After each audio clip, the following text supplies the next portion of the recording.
গণ অভ্যুত্থানে আওয়ামী লীগ সরকার ক্ষমতাচ্যুত হবার পরপরই দেশের ক্ষমতায় আসে অন্তর্বর্তীকালীন সরকার। এর পরপরই এই সরকারের পক্ষ থেকে ঘোষণা করা হয় আগামী ১.৫ বছরের মধ্যেই জাতীয় সংসদ নির্বাচন অনুষ্ঠিত হতে পারে। এরই মধ্যে এই নির্বাচনে অংশগ্রহণের সর্বাত্মক প্রস্তুতি নিয়েছে বিএনপি সহ অন্যান্য বড় ছোট বিভিন্ন রাজনৈতিক দলগুলো।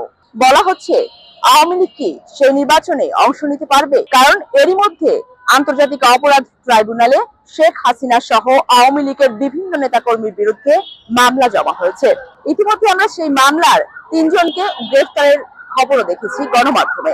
দর্শক, এই অবস্থায় আগামী জাতীয় সংসদ নির্বাচনে আওয়ামী লীগের অংশগ্রহণ কতটা নিশ্চিত? আওয়ামী লীগ কি সেই নির্বাচনে অংশগ্রহণ করবে, অথবা দেশের বিভিন্ন শ্রেণী পেশার মানুষ কি ভাবছে আওয়ামী লীগ কি সেই নির্বাচনে অংশগ্রহণের সুযোগ পেতে পারে? চলুন আজকে আমরা সেটি জেনে দেখার চেষ্টা করব।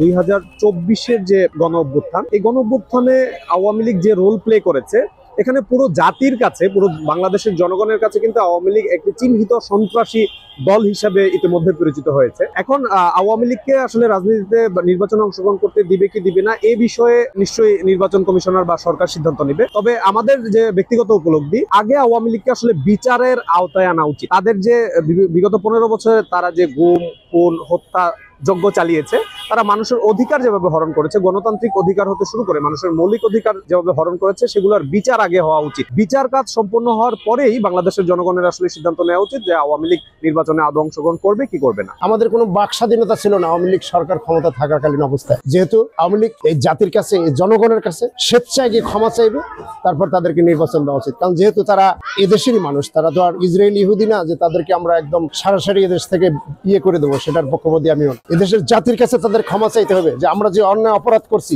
সে অপরাধ আর অদূর ভবিষ্যতে কোনোদিন করবো না। আর আমাদের এটা প্রচন্ড একটা অন্যায় হয়েছে, ভুল হয়েছে, জাতির সাথে এটা করা উচিত ছিল না। যেহেতু এই জাতির টাকায়, জনগণের টাকায় তাদের লোকজন চলছে, মন্ত্রী, মিনিস্টার, পুলিশ, যে পুলিশ দিয়ে তারা আমাদের উপরে অত্যাচার করেছে, সে পুলিশও আমাদের টাকায় চলতো, আমাদের ট্যাক্স থাকবে।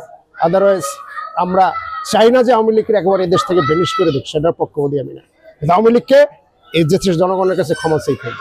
বিগত দিনে যে আওয়ামী লীগ সরকার যেভাবে 70 বছর সবার উপরে নির্যাতন চালায়, তা আমার মনে হয় এই আওয়ামী লীগকে নিষিদ্ধ করার জন্য আমি অনুরোধ করি যে তাদেরকে নির্বাচন থেকে বেড়ে রেখে নির্বাচন দেওয়া উচিত। পক্ষে বিপক্ষে তো অনেকেই থাকবে, কিন্তু যে ধরনের মনে করেন তারা যে অত্যাচার অবিলম্বে, যেমন মনে করেন আমরাও ক্ষতিগ্রস্ত 17 বছর, আমরাও এলাকা ছাড়া ছিলাম, এখন এলাকায় এসেছি। আমি তো নির্যাতিত হয়েছি, আমার মতন তো অনেক নেতা কর্মীরা নির্যাতিত হয়েছে। তো আওয়ামী লীগে বিগত দিনে যারা অত্যাচার করেছে, তারা কিভাবে আবার এই দলে আসতে পারে, সেটা তো আমার মনে হয়।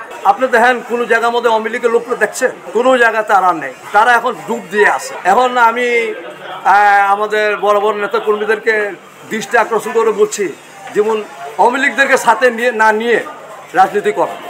অনেকজনই দেখতেছি যে আওয়ামী লীগের লোকজন নিজের কাছে রেখেছে, যারা আমাদেরকে নির্যাতন করেছে, আমাদের নাম পুলিশের কাছে দিয়েছে, আমাদের বাড়িতে প্রশাসন পাঠিয়েছে, আমরা নির্যাতিত হয়েছি, যেমন এদেরকে যেমন সঙ্গে না রাখে।